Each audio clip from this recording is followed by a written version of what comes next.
നിങ്ങൾ ആരെങ്കിലും എന്റെ ശബ്ദം കേൾക്കുന്നുവെങ്കിൽ എനിക്ക് പറയാനുള്ളത്, ചെലവിന് ഒരുപാട് സമ്പാദ്യങ്ങൾ വേണമെന്നില്ല. യാ മഅ്ശറ ശബാബ്, ഓ യുവാക്കളെ, നിങ്ങൾക്ക് 5000 രൂപയെങ്കിലും സാലറി കിട്ടുന്നുണ്ടെങ്കിൽ, ഒരു മാസം 5000 രൂപയെങ്കിലും സാലറി കിട്ടുന്നുവെങ്കിൽ നിങ്ങൾ കല്യാണം കഴിക്കണം, ദാമ്പത്യ ജീവിതം നയിക്കണമെന്നാണ് എനിക്ക് പറയാനുള്ളത്.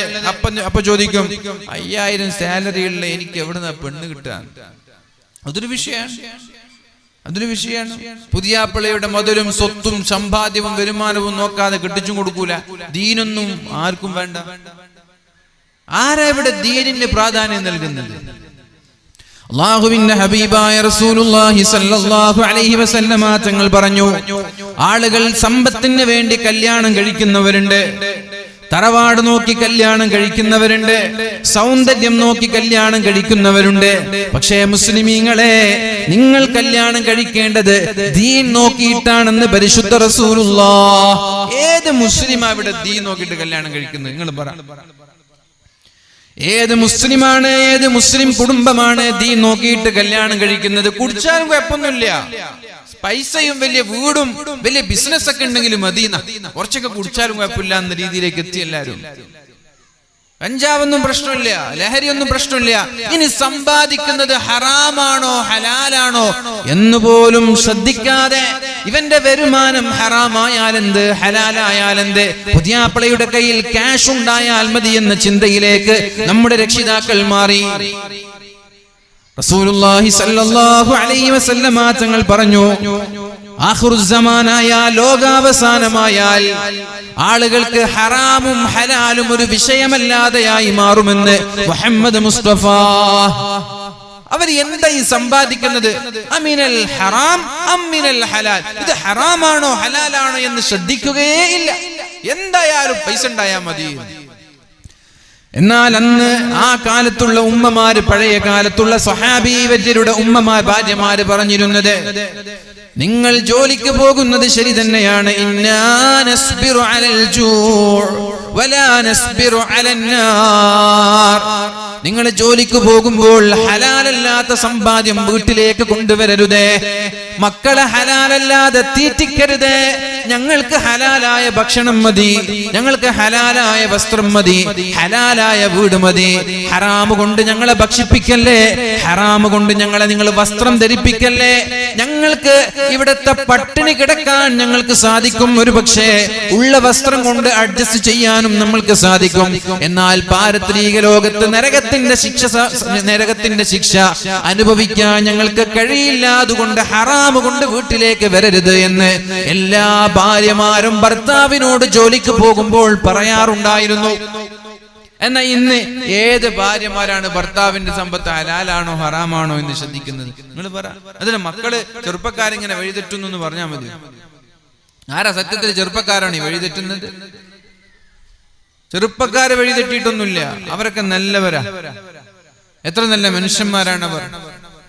അവരവരുടെ സമ്പാദ്യങ്ങളിൽ നിന്ന് വിലപ്പെട്ട സമ്പാദ്യവും അവരുടെ സമയത്തിൽ നിന്ന് വിലപ്പെട്ട സമയം ഈ പാവപ്പെട്ടവർക്ക് വേണ്ടി മാറ്റിവെക്കുന്നില്ലേ? ഇതിനേക്കാളും വലിയ ഇതെന്താ മുഅ്മിനീങ്ങളെ? എവിടെ വാല് നടക്കുന്നതും റിലീഫിന്റെ പേരില, ചാരിറ്റിയുടെ പേരില, സർവീസിന്റെ പേരില. സഹകാരിയും സഹചാരിയും ചാരിറ്റിയും CH സെന്ററും ബൈത്തുർ റഹ്മയും ആരാ ഇതൊക്കെ നടത്തുന്നത്? നമ്മുടെ നാട്ടിലുള്ള ചെറുപ്പക്കാരല്ലേ. ഇവരെ നമ്മൾ ഇങ്ങനെ കുറ്റം പറയാൻ പറ്റോ? അപ്പൊ നമ്മൾക്ക് പിഴവ് സംഭവിച്ചത് എവിടെയെന്ന് വെച്ചാൽ, നമ്മൾ സമ്പാദിക്കുന്ന മേഖലകളിൽ നമ്മൾക്ക് പാളിച്ച സംഭവിച്ചിട്ടുണ്ട്. ഹറാമ് തിന്ന് വളരുന്ന ഒരാളും നാളെ സ്വർഗത്തിലെത്തൂല എന്ന് മുഹമ്മദ് മുസ്തഫ. കുല്ലു ലഹ്മിൻ നബത മിൻ സുഹ്തിൻ ഫന്നാറു ഔലാ ബിഹി. ഹറാമ് തിന്ന് വളർന്നാൽ നിർബന്ധമായും അയാൾ പോകുന്നത് നരകത്തിലായിരിക്കുമെന്ന് ശഫീഉനാ റസൂലുള്ളാഹി സ്വല്ലല്ലാഹു അലൈഹി വസല്ലം. ഹറാമ് തിന്ന് വളരുന്നവർ നേരെ പോകുന്നത് നരകത്തിലേക്കായിരിക്കും. അപ്പൊ ഞാൻ പറഞ്ഞു വരുന്നത്, യാ മഅ്ശറ ശബാബ്, അല്ലയോ ചെറുപ്പക്കാരാ, ചെറുപ്പക്കാരികളെ, ഇനിസ്തത്വഅ മിൻകുമുൽ ബാഅ, ചെലവ് കൊടുക്കാനുള്ള സാമ്പത്തിക ശേഷി നിങ്ങളുടെ കയ്യിലുണ്ടെങ്കിൽ നിങ്ങൾ കല്യാണം കഴിക്കണം. അപ്പൊ അതിന്റെ രക്ഷിതാക്കളോട് പറയാനുള്ളത് വആകിഹുൽ അയാമ മിൻകും വസ്സാലിഹീന മിൻ ഇബാദികും വഇമാഇകും ഇയകൂനു ഫുഖറാ യുഗ്നിഹിമുല്ലാഹു മിൻ ഫളലി. സമ്പത്ത് നോക്കി നിങ്ങൾ കല്യാണം കഴിക്കണ്ട, കല്യാണം കഴിപ്പിച്ചു കൊടുക്കണ്ട. കാരണം നിങ്ങളുടെ പെണ്ണിന്റെ പുതിയാപ്പിള ദരിദ്രനാണെങ്കിൽ യുഗ്നിഹിമുല്ലാഹു മിൻ ഫളലി, അവനെ മുതലാളി ഞാനാക്കാം എന്ന അല്ലാഹുവിന്റെ വാഗ്ദാനമാണ്. കേട്ടിട്ടില്ലേ? ഖുർആനിലെ ആയത്താണിത്. ഇയകൂനു ഫുഖറാ, ദീൻ നോക്കി നിന്റെ പെണ്ണിനൊരു പുതിയാപ്പിള നീ സെലക്ട് ചെയ്തു, അവൻ ദരിദ്രനാണെങ്കിൽ യുഗ്നിഹിമുല്ലാഹു മിൻ ഫളലി, അവനെ ഞാൻ മുതലാളിയാക്കാം. നീ ദീൻ മാത്രം നോക്കിയാൽ മതി, മുതലാളി ഞാൻ ആയിക്കോളാം. മഹാനായ ഉമർ ഇബ്നുൽ ഖത്താബ് റളിയല്ലാഹു അൻഹു പ്രവിശാലമായി നീണ്ടുകിടക്കുന്ന സാമ്രാജ്യങ്ങളുടെ ഭരണാധികാരിയാണ്.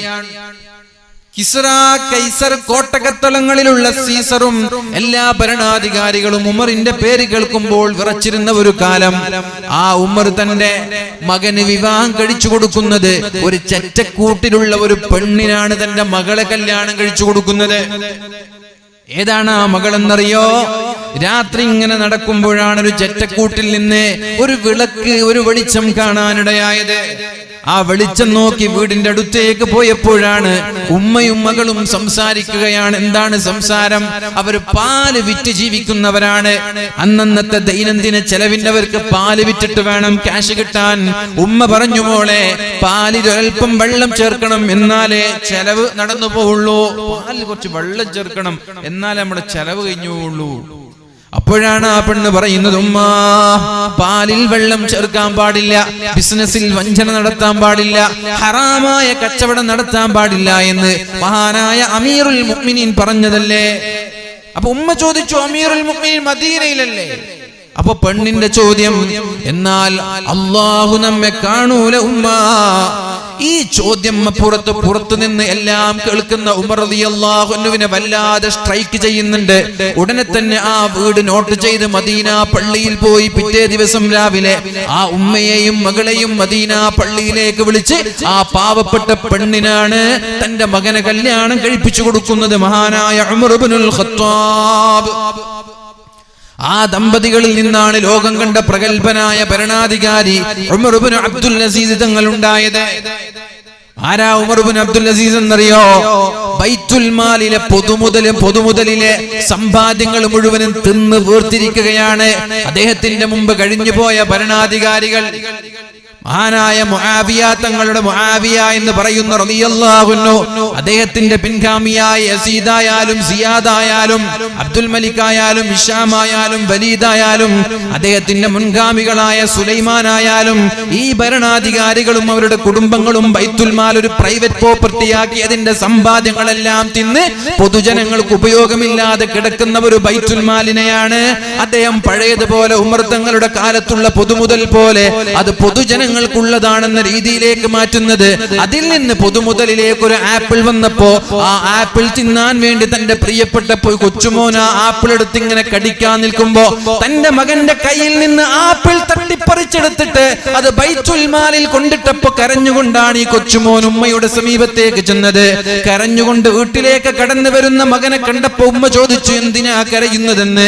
മകൻ പറഞ്ഞു, ഒരു ആപ്പിൾ തിന്നുമ്പോ എന്റെ പിതാവ് എന്റെ കയ്യിൽ നിന്ന് തട്ടിപ്പറിച്ച് അത് ബൈത്തുൽ മാലിലേക്ക് ഇട്ടു എന്നറിഞ്ഞപ്പോ തന്റെ പ്രിയപ്പെട്ട പത്നി അങ്ങാടിയിൽ പോയി തന്റെ കയ്യിലുണ്ടായിരുന്ന ക്യാഷ് കൊണ്ടൊരു ആപ്പിൾ വാങ്ങിച്ച് പ്രിയപ്പെട്ട കുഞ്ഞിന് കൊടുത്തയാളുടെ ആ കുഞ്ഞിന്റെ കരച്ചിൽ മാറ്റി.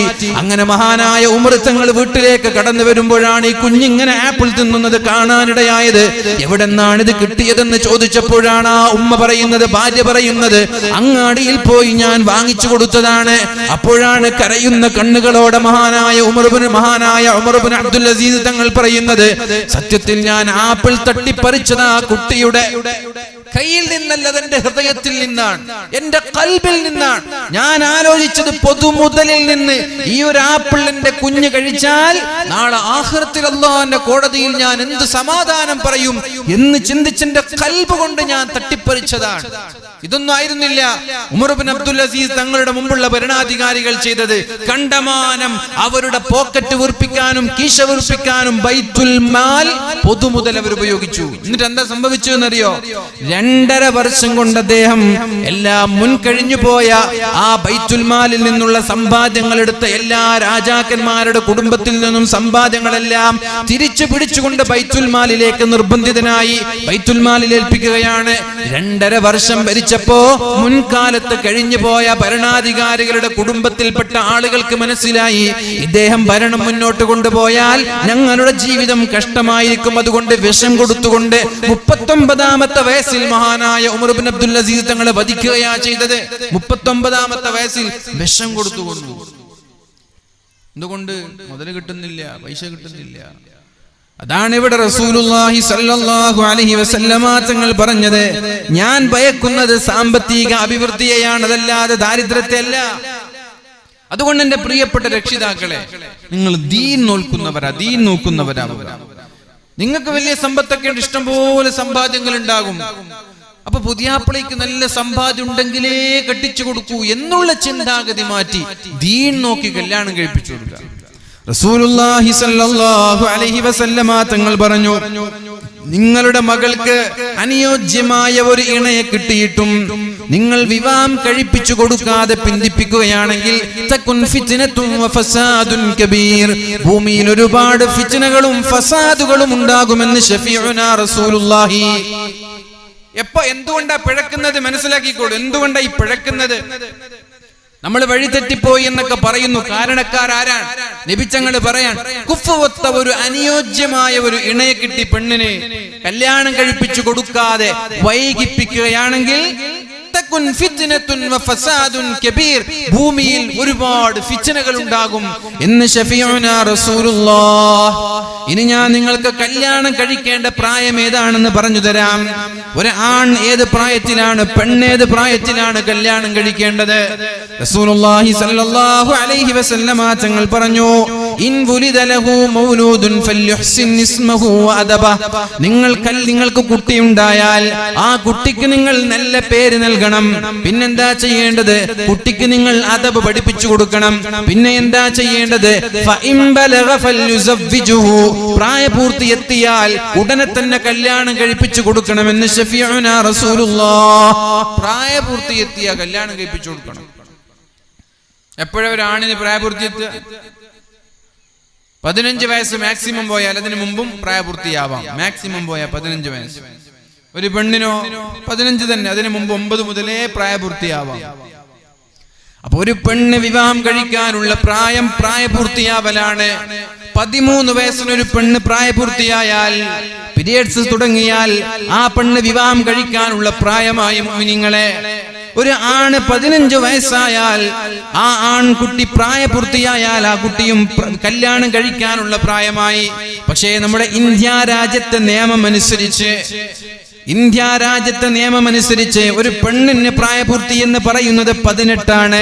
അപ്പൊ 18 വയസ്സായ ഒരു പെണ്ണിന് നിങ്ങൾ നിർബന്ധമായും നിക്കാഹ് കഴിപ്പിച്ചു കൊടുക്കണം. ഒരു കാരണവശാലും നിക്കാഹ് പിന്താൻ പാടില്ല, വൈകാൻ പാടില്ല. അത് വൈകുന്നത് കൊണ്ടാണ് ഇവിടെ വഴിതെറ്റി എന്നുള്ള ആക്രോശങ്ങൾ ഉണ്ടാവുന്നത്. വേറെ നല്ല നല്ല ഫുഡ് കിട്ടണം, തിന്നോണ്ട് വേണം. പിന്നെ ഗുഹ്യാവയവം അഥവാ ലൈംഗികത, ഈ 2 ചിന്തയാണ് മനുഷ്യർക്കുണ്ടാവുക. നിങ്ങൾ ആലോചിച്ചു നോക്ക്, കൊമേഡിയൻ ഷോകൾ കാണുമ്പോൾ ടിവിയിലാണെങ്കിലും മൊബൈൽ ഫോണിലാണെങ്കിലും ചില കോമഡി ഷോകളൊക്കെ കാണും. അതിലൊക്കെ എന്താ ഉണ്ടാവുക? ലൈംഗികത പറഞ്ഞിട്ടല്ലേ പരസ്പരം ഹ്യൂമർ സെൻസ് ഉണ്ടാകുന്നത്, അല്ലെ? ലൈംഗികത പറഞ്ഞിട്ട് ചിരിപ്പിക്കുക. പല ചാനലുകളുടെയും ആങ്കേഴ്സിന്റെ പണി എന്താ? വ്യംഗ്യമായ ഭാഷയിൽ ലൈംഗികത പറയാ. ഒരു ആക്ടേഴ്സിനോട് ചോദിക്കുമ്പോ, അല്ലെങ്കിൽ ഒരു സെലിബ്രിറ്റിയോട് ചോദിക്കുമ്പോ ലൈംഗിക ചുവയുള്ള ചോദ്യങ്ങൾ ചോദിക്കുക, എന്നിട്ട് അതൊരു കോമഡിയാക്കി ചിരിപ്പിക്കുക. അതേപോലെ 4 യുവാക്കൾ ഒരുമിച്ച് കൂടിയാൽ അവരുടെ ചർച്ച ലൈംഗികതയാണ്. കുറച്ച് പെണ്ണുങ്ങൾ ഒരുമിച്ച് കൂടിയാൽ അവരുടെ ചർച്ചയും ലൈംഗികതയാണ്. അപ്പൊ ബത്നും ഫർജും, നമ്മുടെ വയറ് നിറയണം, തിന്നാനല്ലേ നമ്മൾ ജീവിക്കുന്നത് തന്നെ. വയറ് നിറഞ്ഞാൽ പിന്നെയും പോയി കണ്ട ഹോട്ടലുകളിലൊക്കെ നിരന്തരമായി തിന്നണമെന്നൊരു ചിന്ത നമ്മൾക്കുണ്ട്. വയറ് നിറഞ്ഞു കഴിഞ്ഞാൽ പിന്നെ അടുത്ത ചിന്തയാണ് ലൈംഗികത എന്നുള്ളത്. അത് മനുഷ്യനെ കുറ്റം പറഞ്ഞിട്ട് കാര്യമില്ല മുഅ്മിനീങ്ങളെ, അത് മനുഷ്യന്റെ പ്രകൃതിയാണ്. ലൈംഗികതയോട് താല്പര്യമില്ലാത്തവൻ മനുഷ്യനെയല്ല. സ്വാഭാവികമായൊരു മനുഷ്യന്, അവനൊരു മനുഷ്യനാണെങ്കിൽ പ്രകൃതി അവന് ലൈംഗികതയോട് താല്പര്യമുണ്ടാകും. പക്ഷെ അത് ഹലാലിൽ ഉപയോഗിക്കുക എന്നുള്ളതാണ് ഒരു മനുഷ്യൻ അല്ലാഹു ഏൽപ്പിച്ച ദൗത്യം. അതിനാണ് 18 വയസ്സാകുമ്പോൾ ഒരു പെണ്ണിന് നിക്കാഹ് കഴിപ്പിച്ചു കൊടുക്കണമെന്ന് പറയുന്നത്. നിങ്ങൾ ഏതെങ്കിലും മംഗലാപുരത്ത് പഠിക്കുന്ന പെൺകുട്ടിയുടേതോ അല്ലെങ്കിൽ ട്രെയിനിൽ യാത്ര ചെയ്യുന്ന പെൺകുട്ടിയുടേതോ ഏതെങ്കിലും ഒരു വീഡിയോകൾ കിട്ടുമ്പോ ആ പെണ്ണിനെ കുറ്റം പറഞ്ഞിട്ട് കാര്യമില്ല. കള്ളു കുടിച്ചു എന്ന് പറഞ്ഞോ, അല്ലെങ്കിൽ ഹഗ് ചെയ്തു എന്ന് പറഞ്ഞോ, തോന്നിവാസം കാണിക്കുന്നു എന്ന് പറഞ്ഞോ, ഏതെങ്കിലും ബാംഗ്ലൂരിലെ മാളുകളിലോ ട്രെയിനിലോ ബസ്സിലോ 2 യുവാക്കളും യുവതികളും തോന്നിവാസം കാട്ടുന്ന രംഗങ്ങളൊക്കെ ലീക്കാകുമ്പോ അതിന്റെ പേരിൽ അവരെ ചീത്ത പറഞ്ഞിട്ട് എന്തു കാര്യം, അവരെ കുറ്റം പറഞ്ഞിട്ട് എന്ത് കാര്യം? 18 വയസ്സായിട്ട് അവർക്ക് നിക്കാഹ് കഴിപ്പിച്ചു കൊടുക്കാത്ത രക്ഷിതാക്കളാണ് പൂർണ്ണമായ ഉത്തരവാദികളെന്ന് സാന്ദർഭികമായി ഉണർത്താൻ ഞാൻ ആഗ്രഹിക്കുകയാണ്. അപ്പൊ പെൺകുട്ടികൾ ഒരു പക്ഷേ സമ്മതിച്ചില്ല എന്ന് വരും. കാരണം അവർ പറയുന്നത് എനിക്ക് പഠിക്കണമെന്നാണ്. പഠിക്കണമെന്ന് തന്നെയാണ് ഞാനും പറയുന്നത്. 18 വയസ്സാകുമ്പോൾ നിക്കാഹ് കഴിപ്പിച്ചു പഠിക്കാൻ പോയി ബന്ധവും ചാറ്റിങ്ങും അതുപോലെ തന്നെ അങ്ങോട്ട് കറങ്ങാ പോവൽ, എവിടെങ്കിലും മീറ്റ് ചെയ്യൽ, ഇതുപോലെയുള്ള പ്രവർത്തനങ്ങളൊക്കെ സംഭവിക്കുന്നത് സ്വാഭാവികമായി കല്യാണം വൈകുന്നത് കൊണ്ടാണ്. കല്യാണം കഴിഞ്ഞാൽ അതിനൊരു ലിമിറ്റ് ഉണ്ടാകും, അതിനൊരു പരിധി ഉണ്ടാകും. അതുകൊണ്ട് എന്റെ പ്രിയപ്പെട്ട സഹോദരങ്ങളെ, ആ ചെറുപ്പക്കാരൻ നിർബന്ധമായും 22 വയസ്സാകുമ്പോൾ നിങ്ങൾ കല്യാണം കഴിപ്പിച്ചു കൊടുക്കണം. ഇനി കല്യാണം കഴിപ്പിച്ചു കൊടുത്തില്ല, പ്രായപൂർത്തിയെത്തി നിങ്ങൾ കല്യാണം കഴിപ്പിച്ചു കൊടുത്തില്ലെങ്കിൽ, ആ പെണ്ണൊരു തെറ്റു ചെയ്താൽ, ആ ചെറുപ്പക്കാരനൊരു തെറ്റു ചെയ്താൽ, അവര് ചെയ്യുന്ന തെറ്റുകളുടെ ഉത്തരവാദിത്വം മാതാപിതാക്കൾക്കായിരിക്കുമെന്ന് മുഹമ്മദ് മുസ്തഫ.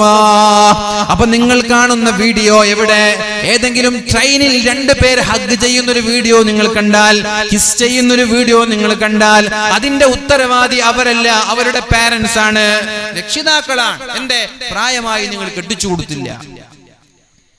രണ്ടാളെയും എന്തുകൊണ്ട് പ്രായമായിട്ട് നിങ്ങൾ കെട്ടിച്ചു കൊടുത്തില്ല? നിർബന്ധമായും ഇതൊരു നിർബന്ധ ബാധ്യതയായിട്ട് തന്നെ നിങ്ങൾ കാണണം. അങ്ങനെ ചെയ്താൽ തന്നെ നമ്മുടെ നാടിൽ പല അവിഹിത പ്രശ്നങ്ങളും ഇല്ലാതാകുമെന്നാണ് എനിക്ക് പറയാനുള്ളത്.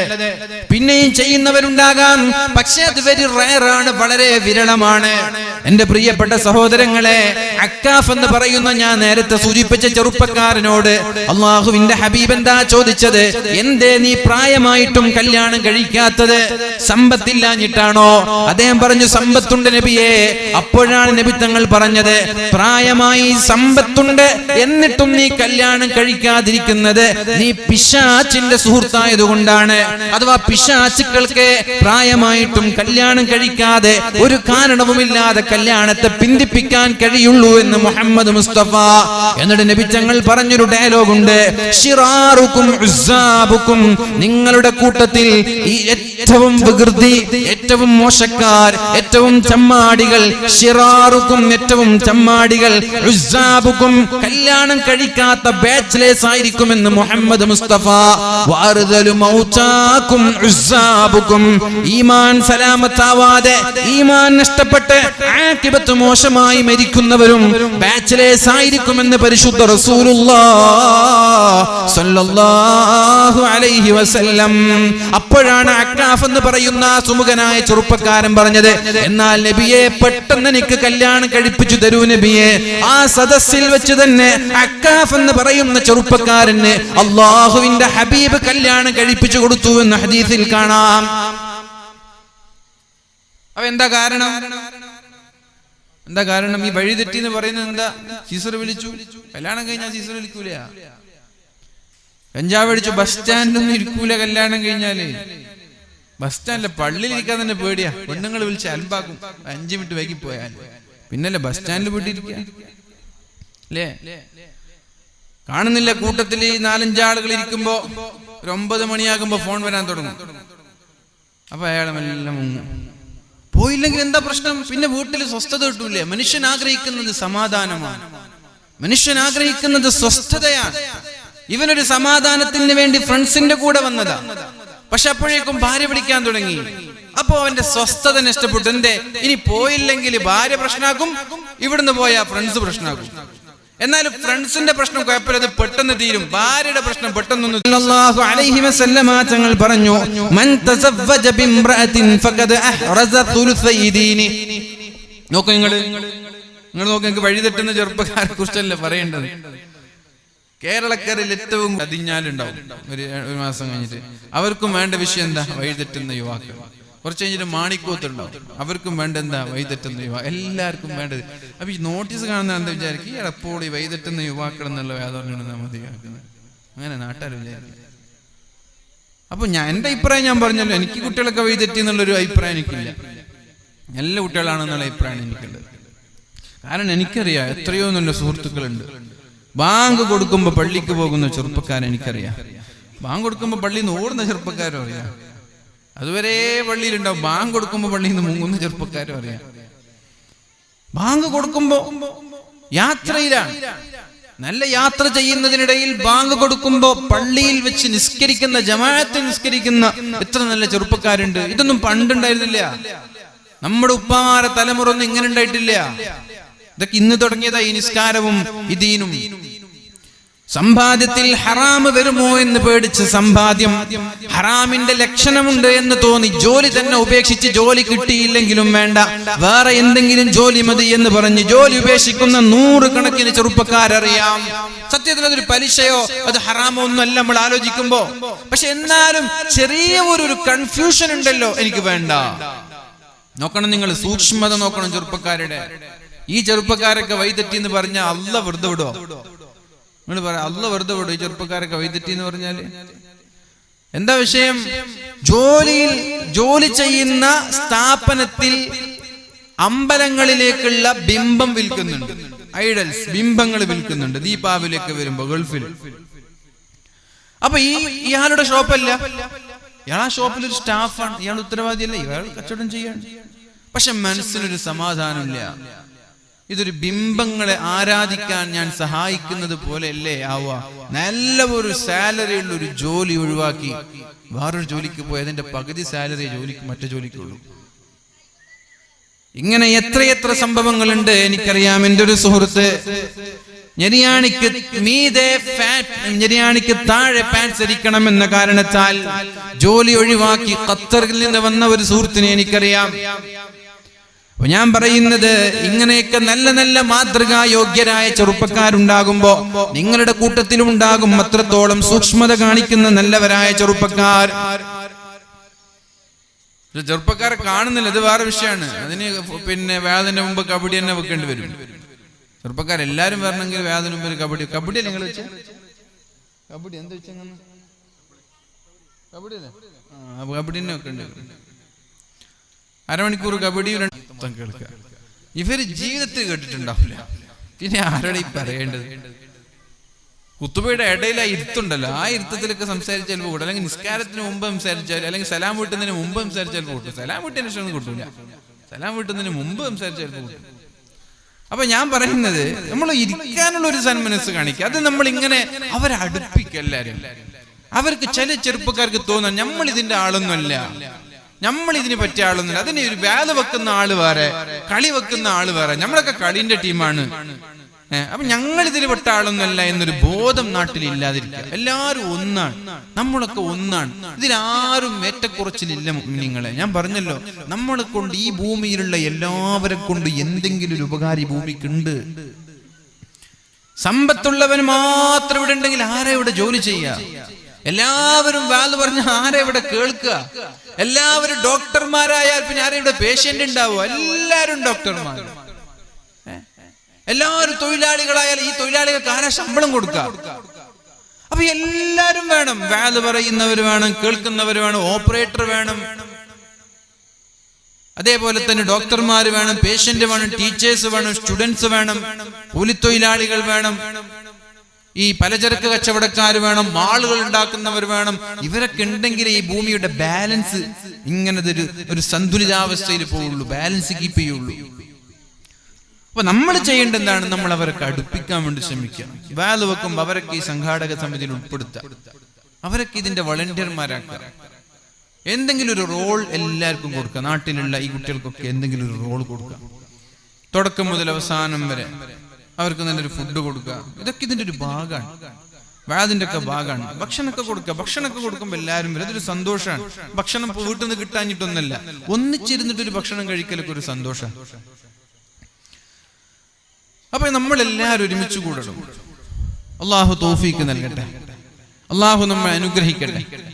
ഞാൻ പറയുന്ന വിഷയം പരിശുദ്ധ റസൂലുള്ളാഹി സ്വല്ലല്ലാഹു അലൈഹി വസല്ലമ തങ്ങൾ പറഞ്ഞു, മൻ തസവ്വജ ബിംറഅത്തിൻ ഫഖദ് അഹ്റസ സുലുസൈ ദീനി. ഒരാൾ കല്യാണം കഴിച്ചാൽ അയാളുടെ ദീനിന്റെ 2/3 ഭാഗവും അയാൾ സംരക്ഷിച്ചു. ദീനിന്റെ 2/3 ഭാഗവും അയാൾ സംരക്ഷിച്ചു. നമ്മൾക്കൊരു 100% നമ്മുടെ ദീനിനെ കണ്ടാൽ, ഒരു 100% കണ്ടാൽ, ഒരു കല്യാണം കഴിക്കലോടുകൂടി 66% സേഫാണ് അയാൾ. മനസ്സിലായോ? ദീനിന്റെ 2/3 ഭാഗവും സേഫാണ്. പിന്നെ അയാൾ ആകെ ശ്രദ്ധിക്കേണ്ടത് എന്താ? 33% ശ്രദ്ധിച്ചാൽ മതി, 1/4 ഭാഗം ശ്രദ്ധിച്ചാൽ മതി. എന്നാ കല്യാണം കഴിക്കാത്തവന്റെ അവസ്ഥ എന്താ? അയാൾ 100% ശ്രദ്ധിക്കണം. കല്യാണം കഴിക്കാത്തവൻ എല്ലാ മേഖലകളിലും ശ്രദ്ധിക്കാനുണ്ട്. അയാളുടെ കണ്ണ് ശ്രദ്ധിക്കേണ്ടി വരും, ചെവി ശ്രദ്ധിക്കേണ്ടി വരും, കൈകാലുകൾ ശ്രദ്ധിക്കേണ്ടി വരും, ഖൽബിൽ നിന്നുണ്ടാകുന്ന ചിന്തകൾ വരെ അയാൾ ശ്രദ്ധിക്കേണ്ടി വരും. എന്റെ പ്രിയപ്പെട്ട സഹോദരങ്ങളെ, വിവാഹം കഴിക്കാച്ചു ആ സ്നേഹാവൂരായിരുന്നു എനിക്ക് പ്രഭാഷണം. ആ പ്രഭാഷണത്തിന് വേണ്ടി ആലുവായി ഇറങ്ങുമ്പോ എന്നെ കൂട്ടാൻ വന്ന ചെറുപ്പക്കാരൻ പറഞ്ഞു, ഇന്ന് മുഴുവനും ടെൻഷനായിരുന്നു. എന്താ ടെൻഷൻ എന്നറിയോ? 2, 3, 4 മാസം മുമ്പ് പ്രണയിച്ച തന്റെ കാമുകന്റെ കൂടെ ഫേസ്ബുക്കിലൂടെ പ്രണയിച്ച് വളരെ സന്തോഷത്തോടുകൂടി വിവാഹം കഴിച്ച് നിക്കാഹ് കഴിഞ്ഞ് ആകെ ഒരു 20 ദിവസമേ കൂടെ ജീവിച്ചിട്ടുള്ളൂ. വീട്ടിൽ പോയി അപ്പോഴേക്കും ഭർത്താവും ഭർത്താവിന്റെ മാതാവും പൊന്നിന്റെ പേരിൽ, സ്ത്രീധനത്തിന്റെ പേരിൽ നിരന്തരമായി വേട്ടയാടി. ഏത് ഭർത്താവാണിത് വേട്ടയാടുന്നത്? ഫേസ്ബുക്കിലൂടെ കണ്ട് പ്രേമിച്ച് നീയില്ലാതെ ഞാനില്ല, ഞാനില്ലാതെ നീയില്ല എന്ന് പാട്ടുപാടിയ ഭർത്താവാണ് നിക്കാഹ് കഴിഞ്ഞ് 20 ദിവസമാകുമ്പോഴേക്കും ആ പെണ്ണിനോട് സമ്പത്തിന്റെ പേരിൽ അല്ലെങ്കിൽ സ്ത്രീധനത്തിന്റെ പേരിൽ പീഡിപ്പിക്കുന്നത്. പിന്നെ എന്ത് പ്രണയമാണ് മുഅ്മിനീങ്ങളെ, എന്ത് പ്രണയം! നമ്മുടെ നാട്ടിലല്ലേ 150ഉം 200ഉം പവനുമായിട്ടൊക്കെ കല്യാണം കഴിഞ്ഞ് കണ്ടവന്റെ കൂടെ ഇറങ്ങിപ്പോകുന്ന സാഹചര്യങ്ങളൊക്കെ ഉണ്ടായത്. ഞാൻ പറയുന്നത്, ഈ പ്രേമിച്ചിട്ടും പ്രണയിച്ചിട്ടും കല്യാണം കഴിച്ചിട്ട് അടുക്കുന്നതിനു മുമ്പേ സ്ത്രീധനത്തിന്റെ പേരിൽ പീഡിപ്പിക്കുക എന്നൊക്കെ പറഞ്ഞാൽ എന്താണ്? സോഷ്യൽ മീഡിയയിൽ നിന്ന് കണ്ടു, ദീനി രണ്ടാളും നോക്കിയില്ല, പെണ്ണും നോക്കിയില്ല, ആണും നോക്കിയില്ല. ദീനി ഇപ്പൊക്കെ കല്യാണ പ്രപ്പോസലൊക്കെ ഗ്ലാമർ നോക്കിയിട്ട്, അട്രാക്ഷൻ നോക്കിയിട്ട്, കാണുമ്പോൾ അട്രാക്ഷൻ. എന്താ ഈ കാണുമ്പോഴുള്ള അട്രാക്ഷൻ എന്താ ഉള്ളത്? സത്യത്തിൽ വൈവാഹിക ജീവിതത്തിൽ സൗന്ദര്യത്തിന് വല്ല പ്രസക്തി ഉണ്ടോ? നിങ്ങൾ പറയും, കല്യാണം കഴിച്ചവര് പറയും, വൈവാഹിക ജീവിതത്തിൽ, ദാമ്പത്യ ജീവിതത്തിൽ സൗന്ദര്യത്തിന് എന്ത് പ്രസക്തിയാ ഉള്ളത്?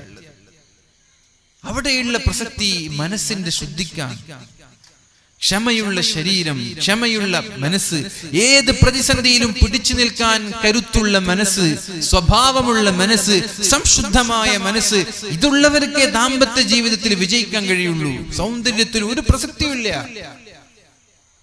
കല്യാണം കഴിഞ്ഞ് 6 മാസമാകുമ്പോഴേക്കും അതിന്റെ പുതുമ നഷ്ടപ്പെട്ടു. ഈ ലോകസുന്ദരിയെ കല്യാണം കഴിച്ചാൽ കല്യാണത്തിന്, സൗന്ദര്യത്തിന് പ്രസക്തിയില്ല. അത് പറഞ്ഞാൽ മനസ്സിലാവില്ല. ആരോടാ പറയും? കല്യാണം കഴിഞ്ഞ് നിങ്ങളോട് പറയാന്നല്ലാതെ കല്യാണം കഴിയാത്തവരോട് പറഞ്ഞിട്ട് എന്താ കാര്യം? കല്യാണം കഴിയാത്ത ആളുകളോട് പറയാൻ ഏറ്റവും പറ്റിയൊരു ഉദാഹരണമുണ്ട്. പണ്ട് പിന്നെ കുറച്ച് ഉറുമ്പുകൾ ഇങ്ങനെ നിരനിരയായിട്ട് യാത്ര ചെയ്യാൻ, സഞ്ചരിക്കാൻ. ആ സഞ്ചരിക്കുമ്പോ നല്ല ഒരു വാസന, നല്ല ഒരു സ്മെല്ല്. മേലോട്ട് നോക്കിയപ്പോ ഒരു വരിക്കൻ പ്ലാവ്, നല്ലൊരു ചക്ക കണ്ടു. അപ്പൊ ഉറുമ്പിലെ നേതാവ് ഒരാളെ പറഞ്ഞയച്ചിട്ട് പറഞ്ഞു, അത് എങ്ങനെയുണ്ട് നോക്കിയിട്ട് വന്നു പറഞ്ഞു. ആ അതിലുള്ള ചക്ക എങ്ങനെയുണ്ട് നോക്കിയിട്ട് വന്നു. അത് പോയി കുറെ സമയം കഴിഞ്ഞിട്ട് അത് വരുന്ന കാണുന്നില്ല. വിവാഹം, കല്യാണം കഴിക്കാത്ത പുറത്തു നിൽക്കുന്ന ആളുകളൊക്കെ വിചാരിക്കും ഇതെന്തോ ഒരു ടേസ്റ്റുള്ള കാര്യമാണെന്ന്. കല്യാണം എന്ന് പറഞ്ഞ എന്തോ ഒരു സുഖമുള്ള കാര്യമാണ്. സിനിമയിലും സീരിയലൊക്കെ കാണുന്ന പോലെ ഒരു റൊമാൻറ്റിക് ലൈഫ് അല്ലെ, സിനിമയിലൊക്കെ കാണുന്ന പോലെ അവര് കല്യാണം കഴിക്കുന്നു, പാട്ട് പാടുന്നു, ടൂർ പോകുന്നു, ഡാൻസ് കളിക്കുന്നു. ഇതേപോലെ നമ്മുടെ ദാമ്പത്യ ജീവിതം ഇതേപോലെ എന്ന് പറഞ്ഞ് കല്യാണം കഴിക്കും. ചക്കയുടെ വെളിഞ്ചലിൽ ഉറുമ്പ് പറ്റിപ്പിടിച്ചതുപോലെ അയാൾ പറ്റിപ്പിടിക്കും. ഇത് കല്യാണം കഴിക്കാത്ത ആളുകൾക്ക് പറഞ്ഞാൽ മനസ്സിലാവില്ല. അവര് താഴെയുള്ള ഉറുമ്പുകളെ പോലെ പറയും എന്തോ ഒരു ടേസ്റ്റുള്ള കാര്യം തന്നെയാണ്, അയാളും കല്യാണം കഴിക്കും, അയാൾ ഇവിടെ പെട്ടുപോകും. സത്യത്തിൽ എവിടെ ഈ ദാമ്പത്യ ജീവിതത്തിൽ സംഭവിക്കുന്നില്ല. ഇനി കല്യാണം കഴിക്കാത്ത ആളുകളോട് 24 മണിക്കൂർ വേദ പറഞ്ഞാലും ഇതിന്റെ യാഥാർത്ഥ്യം തിരിച്ചറിയില്ല. കല്യാണം കഴിച്ചിട്ട് വിജയിച്ചു എന്ന അഭിപ്രായമുള്ള ആരെങ്കിലും കൈബന്ധിച്ച്, ഞാൻ കല്യാണം കഴിച്ചുകൊണ്ട് രക്ഷപ്പെട്ടു എന്ന അഭിപ്രായമുള്ള ആരെങ്കിലും കല്യാണം കൈബന്ധിച്ച്? മാഷാ അല്ലാഹ്, ഒരാളുണ്ട്. നിങ്ങളെ അപ്പുറത്തുള്ള പെണ്ണുങ്ങളെ മേടിച്ചിട്ടാണെന്ന് എനിക്കറിയാം. പൊതുവെ സംസാരിക്കുമ്പോൾ ഏകദേശം 90% ആളുകളും പറയാം ഞാൻ കല്യാണം കഴിച്ച് പെട്ടുപോയി എന്നാ പറയാം. ആണുങ്ങൾ മാത്രമല്ല പെണ്ണുങ്ങളും അങ്ങനെ പറയാം. ആണുങ്ങൾ മാത്രം പ്രത്യേകത, പെണ്ണുങ്ങളൊക്കെ മോശക്കാരായതുകൊണ്ടൊന്നുമില്ല. പെണ്ണുങ്ങളും പറയാം അങ്ങനെയാണ്. കല്യാണം കഴിച്ചിട്ട് ഉള്ള സ്വാതന്ത്ര്യം നഷ്ടപ്പെട്ടു, ഉള്ള ഫ്രീഡം നഷ്ടപ്പെട്ടു, ഒരു ദിവസം പോലും സമാധാനമില്ല. ഞാൻ കേട്ടിട്ടുണ്ട്, നിങ്ങൾ വെറുതെ പറയല്ല. ഞാൻ വിചാരിച്ചത് ആണുങ്ങൾ മാത്രം ചർച്ച ചെയ്യുന്ന വിഷയമാണ്. അല്ല, ഇത് സ്ത്രീകൾ ചർച്ച ചെയ്യുന്ന വിഷയ.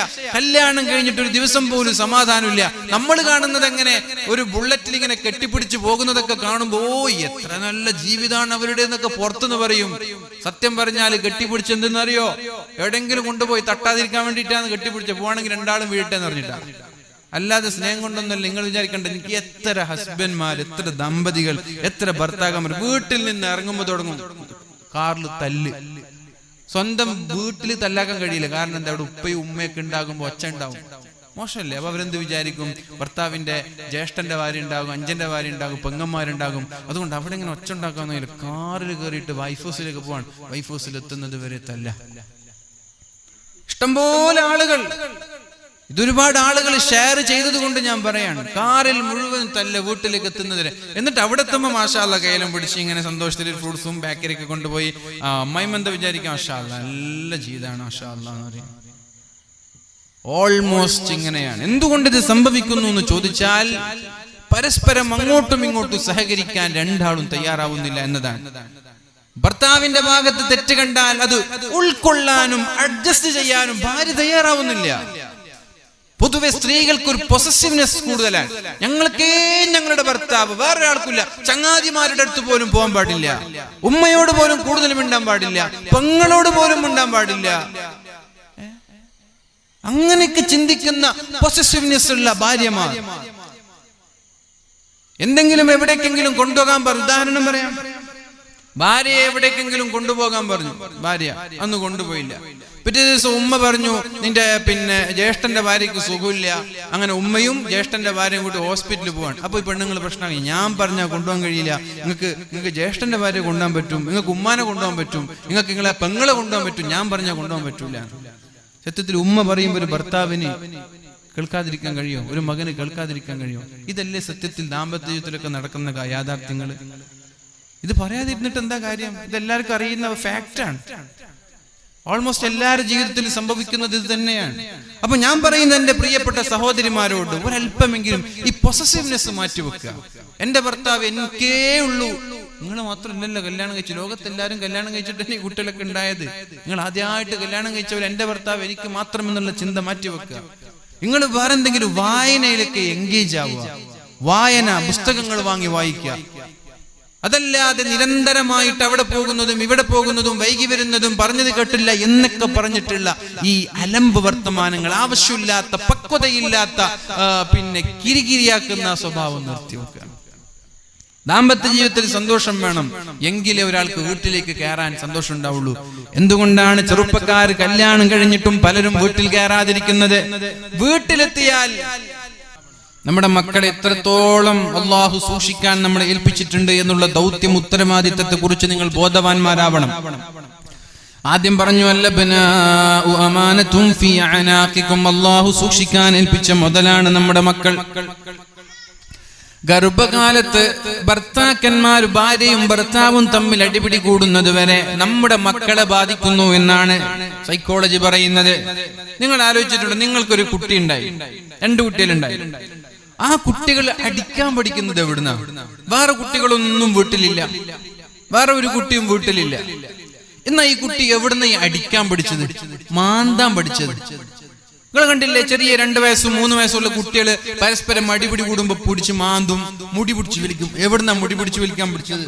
വേറെ കുട്ടികളൊന്നും, സിബ്ലിങ്സ് ഒന്നുമില്ല, വേറെ ജ്യേഷ്ഠന്റെ കുട്ടികളില്ല, അഞ്ചന്റെ കുട്ടികളൊന്നുമില്ല, നിങ്ങളെ കുട്ടികൾ മാത്രമുള്ള ഒരു സിറ്റുവേഷനാണ് ഞാൻ പറയുന്നത്. മുടി പിടിച്ച് വലിക്കാൻ എവിടുന്നാ പഠിച്ചത്? ദേഷ്യം കടിക്കും, കടിച്ചാൽ വേദനയാവുന്നു, വേദനയാവാൻ വേണ്ടി കടിക്കണമെന്നൊക്കെ എവിടുന്നാ പഠിച്ചത്? ആര് പഠിപ്പിച്ചു? ഇതൊക്കെ ഇവിടുന്ന് പഠിക്കുന്നതാണ്. ഗർഭകാലത്ത് മാതാപിതാക്കളുടെ സംസാരത്തിൽ നിന്ന്, മാതാപിതാക്കളുടെ ആറ്റിറ്റ്യൂഡിൽ നിന്ന്, മാതാപിതാക്കളുടെ അടിപിടിയിൽ നിന്നൊക്കെയാണ് പല കുട്ടികളും ശേഷം വരാനിരിക്കുന്ന ജീവിതത്തിലേക്കുള്ള പല പാഠങ്ങളും പഠിച്ചു തുടങ്ങുന്നത്. എന്റെ പ്രിയപ്പെട്ട മുഅ്മിനീങ്ങളെ, സഹോദരന്മാരെ, സഹോദരിമാരെ, ഗർഭകാലത്ത് ഒരുപാട് കാര്യങ്ങൾ ശ്രദ്ധിക്കാനുണ്ട്. പരിശുദ്ധമായ ഖുർആൻ നിങ്ങളുടെ ശരീരത്തെ കേൾപ്പിക്കുന്ന ശബ്ദത്തിൽ നിരന്തരമായി നിങ്ങൾ ഓതിക്കൊണ്ടിരിക്കണം. എന്തിന്? മക്കൾ സ്വാലിഹീങ്ങളാകാൻ വേണ്ടി. ഖുർആൻ നിങ്ങൾ ഒരു പാട്ട് നിങ്ങളുടെ മക്കൾക്ക് വെച്ചു കൊടുത്തു നോക്ക്. ഇപ്പൊ ഗർഭിണികളായ ആളുകൾ ഏതെങ്കിലും ഒരു മ്യൂസിക് നിങ്ങളുടെ മക്കൾക്ക് നിരന്തരമായി വെച്ചു കൊടുത്തു നോക്ക്. ആ കുട്ടി പ്രസവിച്ചു കഴിഞ്ഞാൽ ഈ മ്യൂസിക് വെക്കുമ്പോൾ കുട്ടിയുടെ ആക്ഷൻ മാറുന്നത് നിങ്ങൾക്ക് കാണാൻ കഴിയും. നിരന്തരമായി നിങ്ങൾക്ക് പരീക്ഷിക്കാൻ വേണ്ടി ഒരു ടെസ്റ്റ് നടത്തി നോക്കി. മ്യൂസിക് വേണ്ട, ഖുർആൻ തന്നെ ആയിക്കോട്ടെ. ഒരു ഖുർആനിന്റെ ഏതെങ്കിലും ഒരു ആയത്ത് സ്ഥിരമായിട്ട് വറ്റത്ത് വെച്ചു, വറ്റത്ത് കുട്ടിക്ക് കേൾക്കുന്ന പോലെ 9 മാസക്കാലം. എന്നിട്ട് പ്രസവിച്ച് കഴിഞ്ഞതിന് ശേഷം വേറെ ഒരു ട്യൂണിലുള്ള ഒരു ആയത്തും, എന്നാൽ നിങ്ങൾ സ്ഥിരമായിട്ട് കേൾപ്പിക്കുന്ന ഖുർആനിന്റെ ഒരു ആയത്തും പ്രസവിച്ചതിന് ശേഷം കുട്ടിയുടെ അടുത്തുകൊണ്ടിട്ട് വെച്ചോ. അപ്പൊ കുട്ടിയുടെ ആ ഒരു എക്സ്പ്രഷൻ മാറുന്നത് നിങ്ങൾക്ക് കാണാൻ കഴിയും. സെല്ലുലാർ ബർത്ത് അഥവാ ആ കുട്ടി പ്രസവിക്കുന്നതിനു മുമ്പേ ഉമ്മയുടെ ഗർഭപാത്രത്തിൽ പ്രസവിക്കുന്നുണ്ടെന്നാണ്. ബയോളജിക്കൽ ബർത്ത് ആണ് കുട്ടി ഉമ്മ 9 മാസം കഴിയുമ്പോൾ പ്രസവിക്കുന്നത്. അല്ലാത്തതൊരു സെല്ലുലർ ബർത്ത് ആണ്. 6 മാസമാകുമ്പോ കുട്ടിക്ക് റൂഹിടുന്നുണ്ട്, ആത്മാവ് ഊതിക്കൊടുക്കുന്നുണ്ട്. പിന്നെ കുട്ടി പ്രസവിക്കുന്നത് വരെയുള്ള സർവ്വ കാര്യങ്ങളും നിരീക്ഷിക്കുന്നുണ്ട്, വീക്ഷിക്കുന്നുണ്ട്. അപ്പൊ കുട്ടി മോശമായാൽ ഉത്തരവാദി രക്ഷിതാക്കളാണ്, കുട്ടി നന്നായാൽ അതിന്റെ ക്രെഡിറ്റും രക്ഷിതാക്കൾക്കാണ്. അപ്പോ നമ്മുടെ കുട്ടികൾ മോശമാകുന്നതും കുട്ടികൾ നന്നാവുന്നതൊക്കെ രക്ഷിതാക്കൾ, പാരന്റ്സിന്റെ ശ്രദ്ധ മൂലമാണ്. അതുകൊണ്ടാണ് ഗർഭകാലത്ത് നിങ്ങൾ അടിപിടി കൂടാൻ പാടില്ല, പരസ്പരം ഒച്ചപ്പാടുണ്ടാക്കാൻ പാടില്ല, പേടിപ്പെടുത്തുന്ന ഭയാനകമായ സിനിമകൾ കാണാൻ പാടില്ല, ടെൻഷൻ ഉണ്ടാക്കുന്ന, ആഘാതമുണ്ടാക്കുന്ന സീരിയലുകൾ കാണാൻ പാടില്ല.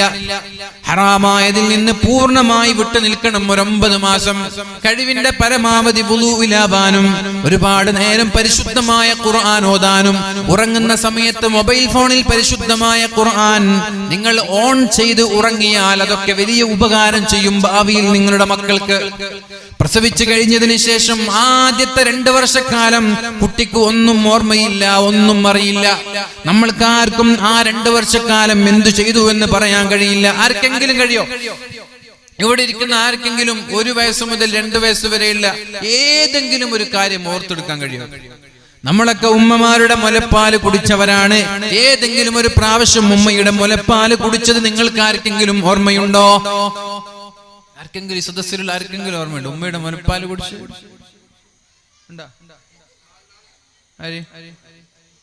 ആരുള്ള? ഉണ്ടെങ്കിൽ അത് കുറച്ച് മൂപ്പര പ്രശ്നമാണത്. ഉണ്ടെങ്കിൽ അയാൾക്ക് എന്തോ പ്രശ്നമുണ്ടെന്ന് അർത്ഥം. അപ്പൊ 2 വയസ്സ് വരെ നമ്മൾക്ക് വേറൊന്നും തിരിയില്ല, നമ്മൾക്ക് ഓർത്തെടുക്കാൻ കഴിയില്ല. ആ സമയത്ത് നമ്മൾ എന്താ ചെയ്യുന്നത്? എല്ലാം വീക്ഷിക്കുന്നുണ്ട്. ഉപ്പയുടെ പ്രവർത്തനങ്ങളെല്ലാം ആ 2 വർഷക്കാലം കുട്ടി വീക്ഷിക്കുന്നുണ്ട്. പിന്നെയാണ് കുട്ടി ഏകദേശം 7 വയസ്സ് വരെ ആനായ ഉമർ ഇബ്നുൽ ഖത്താബ് റളിയല്ലാഹു അൻഹു ഒക്കെ പറഞ്ഞതുപോലെ നിങ്ങൾ നിങ്ങളുടെ കുട്ടികളോട് കളിക്കണം, കുട്ടികളുടെ മുമ്പിൽ കുട്ടികളെ പോലെ അഭിനയിക്കണം എന്ന് പരിശുദ്ധ റസൂലുള്ളാഹി സ്വല്ലല്ലാഹു അലൈഹി വസല്ലം. കുട്ടികളുടെ വികൃതി കാണുമ്പോൾ അടിക്കണമെന്ന് തോന്നും, പക്ഷെ 10 വയസ്സ് വരെ അടിക്കാൻ പാടില്ല എന്നുള്ളത് ഇസ്ലാമിന്റെ ഓർഡറാണ്. 10 വയസ്സ് വരെ കുട്ടികൾ അടിക്കാൻ പാടില്ല. നിങ്ങൾ അടിച്ചിട്ടില്ലേ? ഇല്ലേ? മക്കളെ അടിച്ചിട്ടില്ല എന്ന് പറയാൻ പറ്റും? കുട്ടികൾക്ക് കുരുത്തക്കേടിന്റെ ഹെഡ് ഓഫീസാണ് ഈ 2 വയസ്സുള്ള 3 വയസ്സിന്റെ കുട്ടികളൊക്കെ, അല്ലെ? എന്തെന്നാ കുരുത്തക്കേട്?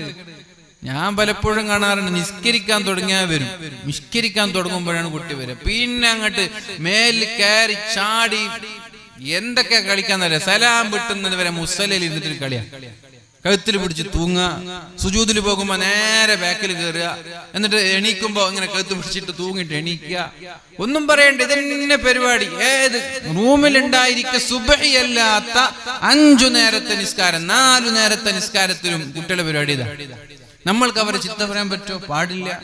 അല്ലാഹുവിന്റെ ഹബീബായ റസൂലുള്ളാഹി സ്വല്ലല്ലാഹു അലൈഹി വസല്ലം കുട്ടികൾ കയറിയതല്ല, നബി തങ്ങൾ എടുത്തു വെച്ചിരുന്ന ഷോൾഡറിൽ.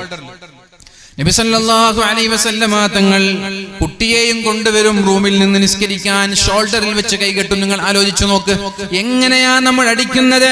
അടിക്കാൻ എന്ത് ന്യായമാണ് നമ്മുടെ മുമ്പിലുള്ളത്? കുട്ടിയെ ഷോൾഡറിൽ വെച്ചിട്ടാണ് നബി തങ്ങൾ പള്ളിയിലേക്ക് വരുന്നത്.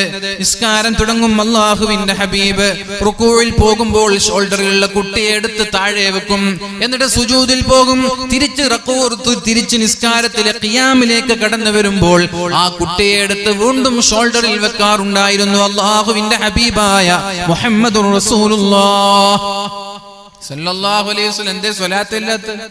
സല്ലല്ലാഹു അലൈഹി വസല്ലം 10 വയസ്സ് വരെ ഒരു കാരണവശാലും കുട്ടി അടിക്കാൻ പാടില്ല എന്നാണ്.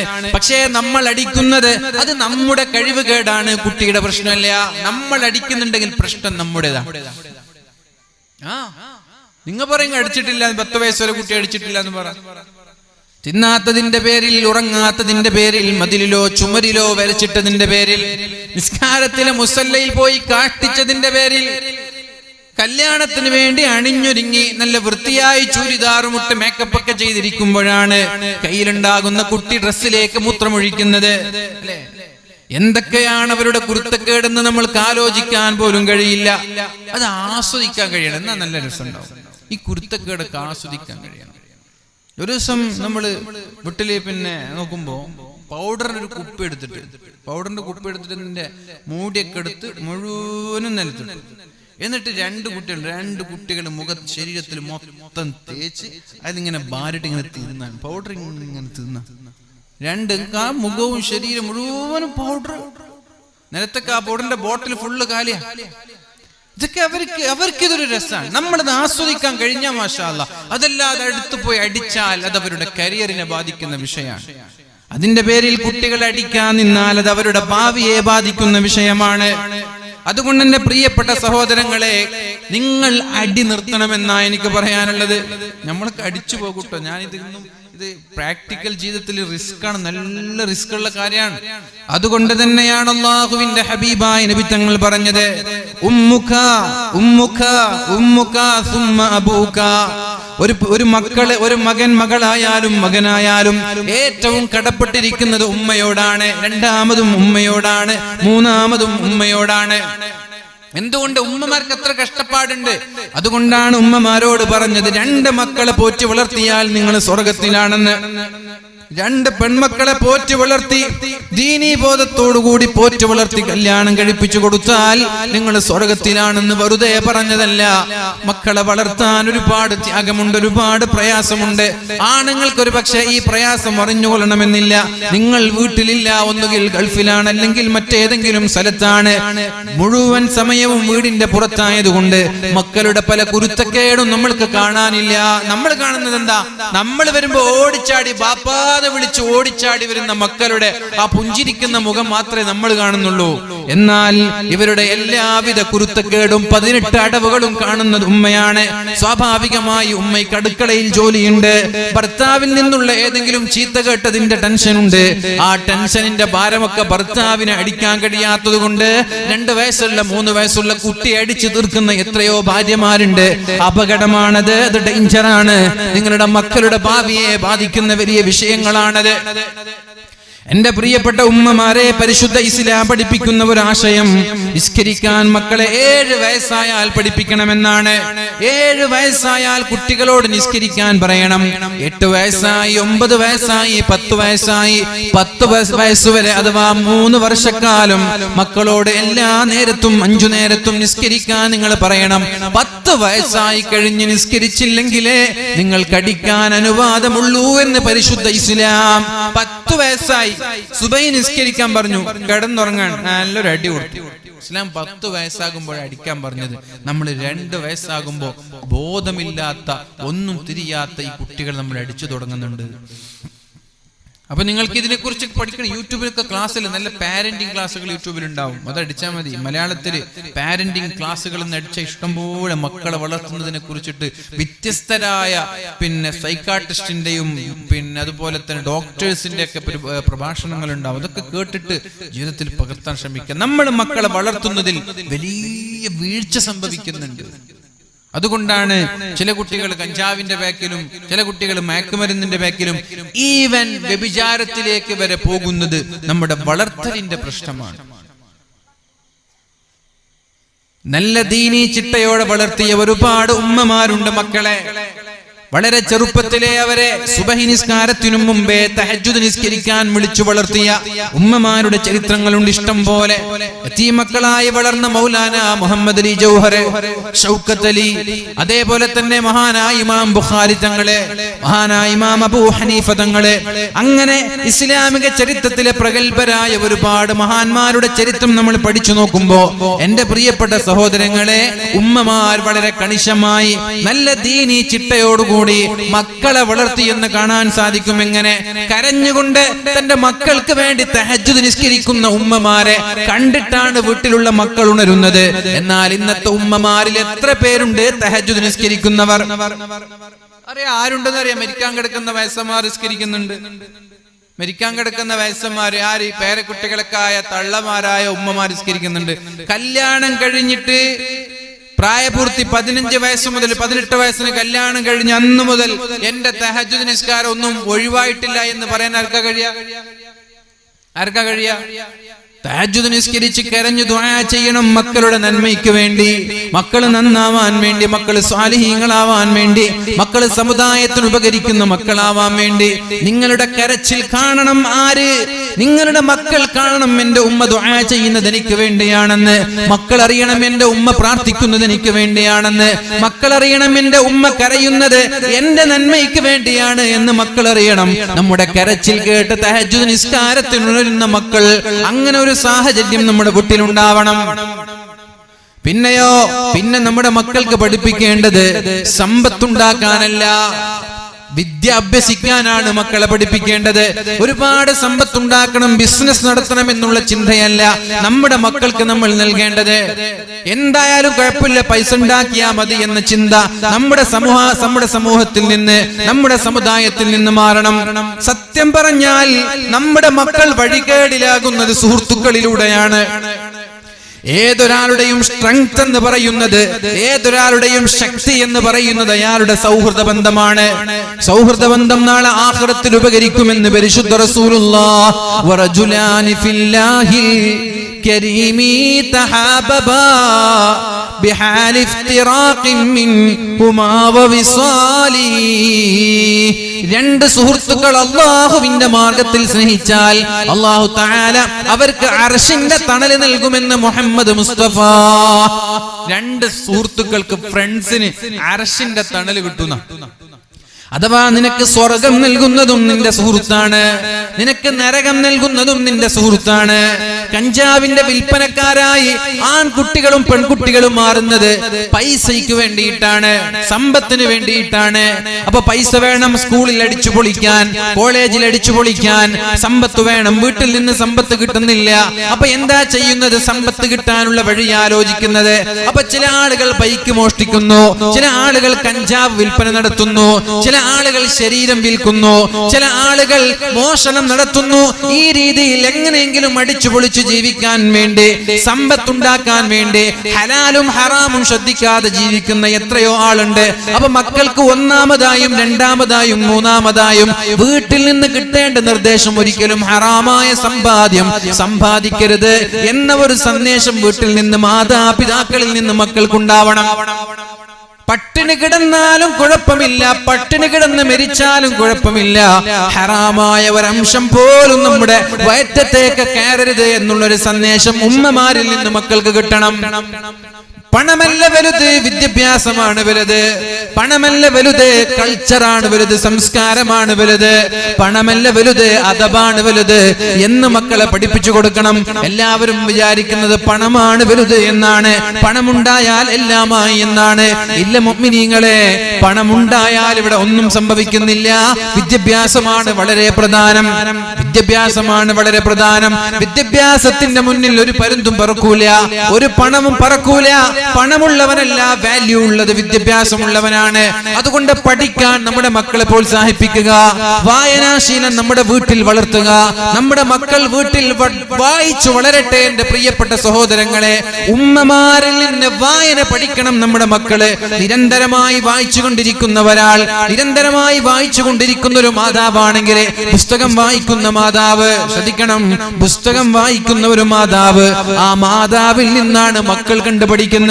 നേരെ മറിച്ച് മൊബൈൽ ഫോണിൽ കളിച്ചുകൊണ്ടിരിക്കുന്ന ഒരു മാതാപിതാക്കളാണെങ്കിൽ അവരെ കണ്ടിട്ടാ മക്കൾ വളരുക.